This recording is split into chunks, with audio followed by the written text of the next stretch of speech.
Hello guys, how are you. आज हम आपको 10th का बहुत ही इंपॉर्टेंट चैप्टर डिस्कस करने वाले हैं। आप इसको मस्ती से करिएगा और मन लगा के करिएगा, ठीक। इस चैप्टर का नाम है पीरियोडिक क्लासिफिकेशन ऑफ एलिमेंट्स। सबसे पहले हम ये जानेंगे कि केमिस्ट्री क्या होती है, फिर केमिस्ट्री में हम लोग करते क्या हैं। देखिए, मैटर जो है ना, और उसका रूप परिवर्तन जो होता रहता है, मतलब मैटर का और उसका चेंज का हम लोग जो अध्ययन करते हैं उसको केमिस्ट्री के अंतर्गत हम लोग स्टडी करते हैं। इसमें क्या बोलेंगे? Study of matter and their changes. Chemistry की बात होने के बाद हम देखते हैं जो हमारा पूरा ब्रह्मांड है, ये ब्रह्मांड आखिर बना कैसे होता है। कहते नहीं भाई, ये दुनिया जो है बनती कैसे? बहुत सिंपल तरीका है, matter plus energy is equal to universe. ये पूरा जो ब्रह्मांड है आपका, ये केवल दो चीजों से मिलकर बना होता है, matter plus energy. Energy can not create not be destroyed. E बराबर mc स्क्वायर। बात समझ में आ रही? तो इसका मतलब ये क्लियर हो गया, universe is equal to matter plus energy. अब बात आती है मैटर क्या है। आखिर मैटर है क्या? देखिए, साइंस की भाषा में अगर बोले तो सॉलिड, लिक्विड, गैस, ये मैटर की तीन फॉर्म्स हैं। उससे पहले जो साइंटिस्ट इस विषय में, इससे पहले जो बहुत पुरानी बातें थी, उसमें हम लोग क्या समझते थे कि भाई क्या मैटर चल रहा है? अर्थ जो हमारी पृथ्वी है, दूसरा वाटर, अग्नि मतलब फायर, हवा मतलब एयर। इन सबको हम मैटर की अंतर्गत स्टडी करते हैं। कभी कभी हम लोग इस चक्कर में पड़ जाते हैं कि भाई लव क्या है, अफेयर क्या है, हेट क्या है, जेलसी क्या है। ये कोई मैटर नहीं होते, इनको हम लोग ने अपने मैटर बना रखे, ये कोई मैटर नहीं है, ठीक। तो एक्चुअल मैटर क्या है, इस विषय में हम लोग समझेंगे। और मैटर आखिर क्या होता है? एवरीथिंग अराउंड अस, एवरीथिंग जो हमारे आसपास है वो सभी मैटर है, ठीक। अब उसका कुछ ना कुछ स्पेस होगा और कुछ ना कुछ मास होगा, बस हो गया मैटर। तो देखिए, एवरीथिंग अराउंड अस, ठीक, उसका कुछ मास है और कुछ स्पेस घेरता है, वो हमारा मैटर हो गया। अब मैटर को हम समझेंगे कैसे, रियलाइज कैसे करेंगे। देखिए, हमारे 5 सेंस हैं। 5 सेंस के द्वारा हम मैटर को रियलाइज कर सकते हैं। पहला सेंस क्या है? इसी को, चेहरे को आप देखिए। पहला क्या है? Eyes, ability to see, sight, देखने की क्षमता। दूसरा nose, ability to smell, odour को परखना, समझना। तीसरा एबिलिटी टू टेस्ट, खाते हैं ना पिज्जा, बर्गर, चाउमीन, टेस्ट आता है ना, एबिलिटी टू टेस्ट, ठीक। चौथा एबिलिटी टू हियरिंग, सुनने की क्षमता। पांचवा touch me, touch me, touch me, मतलब स्किन में हमारा सेंस ऑर्गन। बस समझ में आ रही? अब इसको थोड़ा सा स्क्रीनशॉट ले लीजिए या थोड़ा सा लिख लीजिए।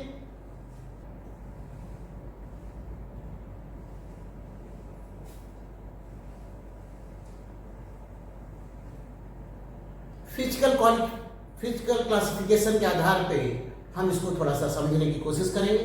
फिजिकल क्लासिफिकेशन बेस्ड और स्टेट के आधार पे हम इसको कैसे रिप्रेजेंट करेंगे, कैसे डिवाइड करेंगे, कैसे क्लासिफाइड करेंगे। सामान्यतः जनरली सॉलिड, लिक्विड और गैस, आइस ठंडा ठंडा कूल कूल, वाटर और वेपर। इसके मॉलिक्यूल बहुत पास पास होते हैं, इसके मॉलिक्यूल थोड़ा थोड़ा दूर हो जाते हैं और इसके मॉलिक्यूल काफी दूर रहते हैं, जिगजैग मोशन में रहते हैं। ठीक, ये 3 स्टेज तो हम स्टडी करते हैं जो कि हमारे कोर्स में है, बट 2 स्टेज अलग भी होती हैं, एक्स्ट्रा भी होती हैं, जिनको हमको स्टडी करना चाहिए। पहली सॉलिड लिक्विड गैस के बाद प्लाज्मा स्टेट भी होती है। जितने सूरज चांद सितारे हैं जो यूनिवर्स में हमारे आकाश गंगा में है, वो सब प्लाज्मा स्टेज के अंतर्गत है। हाई टेम्परेचर होता है, वेरी हाई टेम्परेचर, इसीलिए चमकते हैं। ठीक, दूसरी बात, सबसे ठंडा बोस आइंस्टीन कंडेंसेशन। इसका ऐसा माना जाता है कि अगर इस थ्योरी को हम लोग समझ ले तो हम फ्लाइंग ट्रेन की कल्पना कर सकते हैं, चलती कार तो हमने देखी है, फ्लाइंग कार की कल्पना कर सकते हैं। ठीक, ये बहुत गजब थ्योरी है, प्लीज कंसीडर।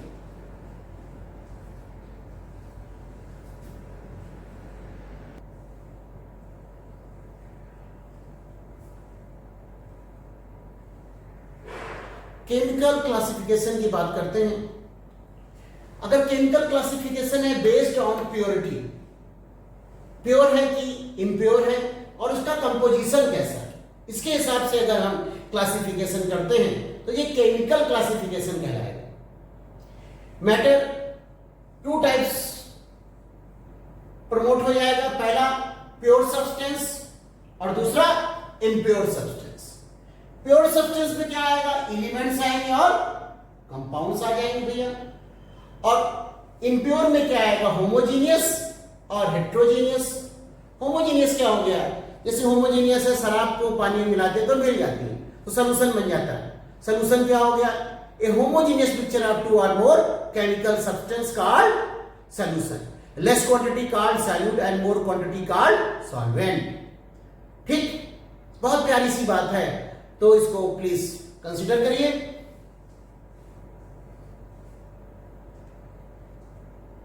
ओके, अब हम प्योर सब्सटेंस की बात करते हैं। प्योर सब्सटेंस मतलब क्या हुआ, प्योर का मतलब है शुद्ध, तो शुद्ध का मतलब, प्योर सब्सटेंस का मतलब क्या हो गया कि जो हमारा सबसे बड़ी बात है कांस्टेंट कंपोजिशन है, जो अभी है वो बाद में भी होगा, कंपोजिशन कभी बदलेगी नहीं। 100 साल पहले भी H2O पानी था, आज भी H2O पानी है और 1000 साल बाद भी H2O का मतलब वाटर ही रहेगा। अब देखिए, वाटर का मतलब क्या हो गया, H2O, इसका रेशियो क्या होता है, 1:8 फिक्स है ना, इसीलिए कांस्टेंट कंपोजिशन है। ठीक है, अब इसकी फ्रीजिंग पॉइंट, फिजिकल प्रॉपर्टी भी फिक्स है। फ्रीजिंग पॉइंट इसका 0 डिग्री सेंटीग्रेड होगा और बॉइलिंग पॉइंट भैया कितना होगा, 100 डिग्री सेंटीग्रेड होगा। समझ में आ रहा है, वेरी गुड, मस्ती से पढ़ाई करते रहिए। अभी आगे बढ़ाते हैं।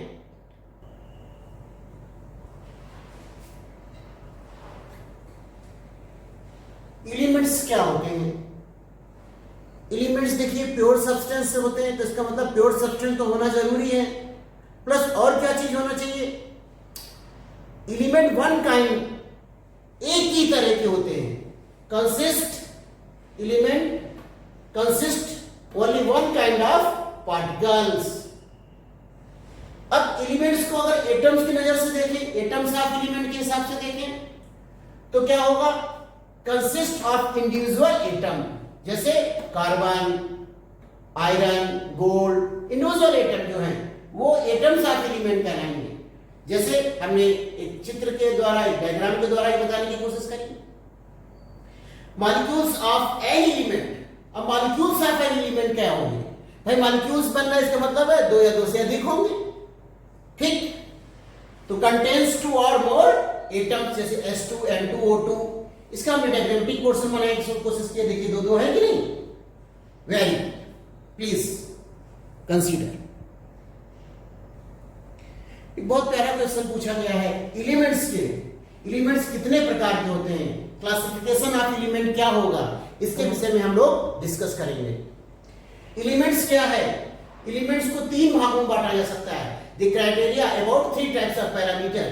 फर्स्ट मेटल्स हो जाएंगे, दूसरे नॉन मेटल्स हो जाएंगे, तीसरे मेटलॉइड्स हो जाएंगे।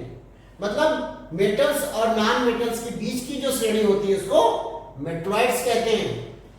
मेटल्स में क्या क्या आ जाएगा? सोडियम है, पोटेशियम है, गोल्ड है। नॉन मेटल्स में क्या आ जाएगा? हाइड्रोजन जी आ जाएंगे, ऑक्सीजन जी, कार्बन जी। और मेटलॉइड्स में जर्मेनियम आ जाएगा, एस आर्सेनिक आ जाएगा और एंटीमनी आ जाएगा। Please note.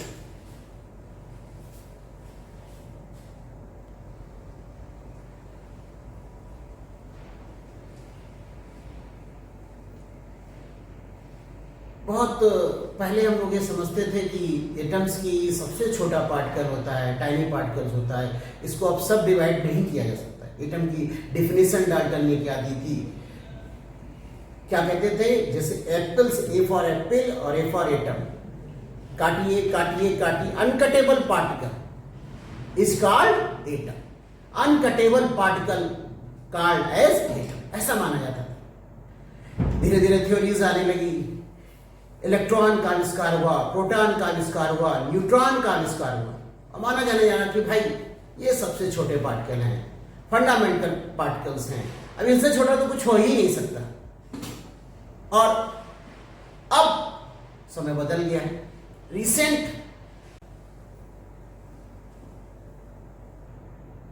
अब देखिए, मैंने एटम्स की विषय बताया था कि जब तक कटता रहता है, अनकटेबल पार्टिकल मतलब एटम, इससे छोटा तो कुछ हो ही नहीं सकता। इसके बाद हम लोग को जानकारी हुई इलेक्ट्रॉन, प्रोटॉन, न्यूट्रॉन की। क्या जानकारी हुई भाई? न्यूक्लियस में क्या रहता है? प्रोटॉन और न्यूट्रॉन। प्रोटॉन पॉजिटिव चार्ज होते हैं, न्यूट्रॉन में कोई चार्ज नहीं होता। और बाहरी घूमते हुए इलेक्ट्रॉन घुमा करते हैं, सराउंडिंग में चक्कर लगाया करते हैं। बट इसके बाद जो लेटेस्ट इंफॉर्मेशन है, वो सबसे टाइनी पार्टिकल कौन सा है? क्वार्क। क्या है? Quark. Tiny particles make up proton and neutron, जिससे प्रोटॉन और न्यूट्रॉन बनते हैं उसका क्या नाम है? क्वार्क। इसका मतलब सबसे छोटा कौन सा हो गया? Smallest particle quark. Held together by, अब ये अकेले तो मिलते नहीं, जब ये संयुक्त रूप में मिलते हैं held together by gluons, held together by GLUONS, gluons. Right. Quarks में क्या इंपॉर्टेंट चीज होती है? नया नाम है, ऐसा लगता है कि हमने पहली बार सुन रहे हैं या बहुत ज्यादा फैमिलियर नहीं हुआ है, पर आप सोचिए क्वार्ट्स में ऐसी क्या चीज होती है जो न्यूट्रॉन को 0 कर देती है और प्रोटॉन को +1 कर देती है? प्लीज देखिए। प्रोटॉन, अब क्वार्क्स 2 होते हैं और डाउन क्वार्क 1 होता है। इसकी वैल्यू क्या होती है? +2/3, +2/3, -1/3। इनका सम करें अगर आप, +2/3, +2/3, -1/3, क्या हो जाएगा? +1। प्रोटॉन की वैल्यू +1 आ गई। नेक्स्ट, न्यूट्रॉन में ऐसा क्या होता है कि इसकी वैल्यू 0 होती है, जैसे हम जानते हैं न्यूट्रल होता है। तो इसमें क्या होता है? एक अप क्वार्क होता है और 2 डाउन क्वार्क होते हैं। अप की वैल्यू आपको मैंने बताई +2/3 और डाउन की वैल्यू क्या है? -1/3। अब इसका सम करते हैं, 2/3 -1/3 -1/3 = 0। तो ये क्वार्क के विषय में मैंने बताया कि किस तरह से न्यूट्रॉन, प्रोटॉन क्वार्क को कंडीशंस क्रिएट करता है और न्यूट्रॉन न्यूट्रल या 0 वैल्यू क्यों आती है, प्रोटॉन की +1 क्यों आती है? Please consider.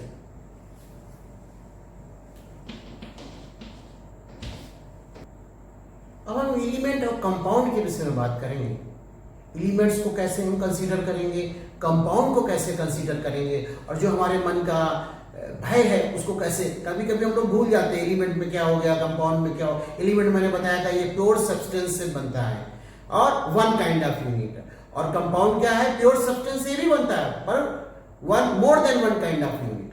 Please consider. देखिए, an element is a substance that is made entirely. Entirely का मतलब क्या हो गया? जैसे न्यूट्रॉन की संख्या बदल जाती है ना, पर उसमें इंटायरली पूरा हमने देख लिया, entirely from 1 type of atom. एक ही टाइप के एटम से बना हुआ, जैसे H2O2। Next, a compound is a substance made from two or more different element. Different element से बना, जैसे खाने का नमक है NaCl हो गया, जैसे CO हो गया, जैसे H2O हो गया। ठीक, क्लियर? चलिए देखिए, अब एक छोटा सा आपको फार्मूला बताते हैं। पूरा पीरियोडिक टेबल 118 एलिमेंट्स में आप कैसे पहचानेंगे नॉन मेटल कौन है, मेटल कौन है, मेटलॉइड कौन है। बहुत सिंपल तरीका, हम इस चार्ट को देखते हैं और समझने की कोशिश करते हैं कि क्या और कैसे हो रहा है। लेफ्ट में अगर देखते हैं, हाइड्रोजन को छोड़ के सभी हमारे मेटल्स। राइट की बात करते हैं तो सभी नॉन मेटल्स। बीच में जो स्टेयर्स बनी है इस तरह से, जैसे बोरान, Si, As और T, ये सब हमारे क्या है, मेटलॉइड्स। अब लेफ्ट में अगर हम देखें, हाइड्रोजन को छोड़ दीजिए, हाइड्रोजन में नॉन मेटल्स के भी गुण होते हैं। तो एक्सेप्शंस को अगर छोड़ देते हैं तो left is equal to metal, right is equal to non metal, and stairs is equal to metalloids, BSi, As, T, etcetera.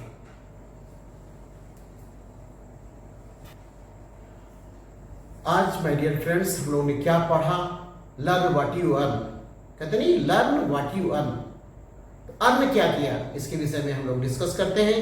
सबसे पहले हमने आपको बताया टाइप ऑफ मैटर्स के विषय में डिटेल्स बताई, फिर टाइप्स ऑफ एलिमेंट्स के विषय में बताया, फिर स्मॉलेस्ट पार्टिकल, हमें अभी तक मालूम था एटम थे, इलेक्ट्रॉन, प्रोटॉन, अब नया नाम याद आ गया क्वार्क्स, उसके विषय में भी डेप्थ में आपको जानकारी दी, और मस्ती से आपने क्वार्क्स के बारे में नई नई जानकारियां ली।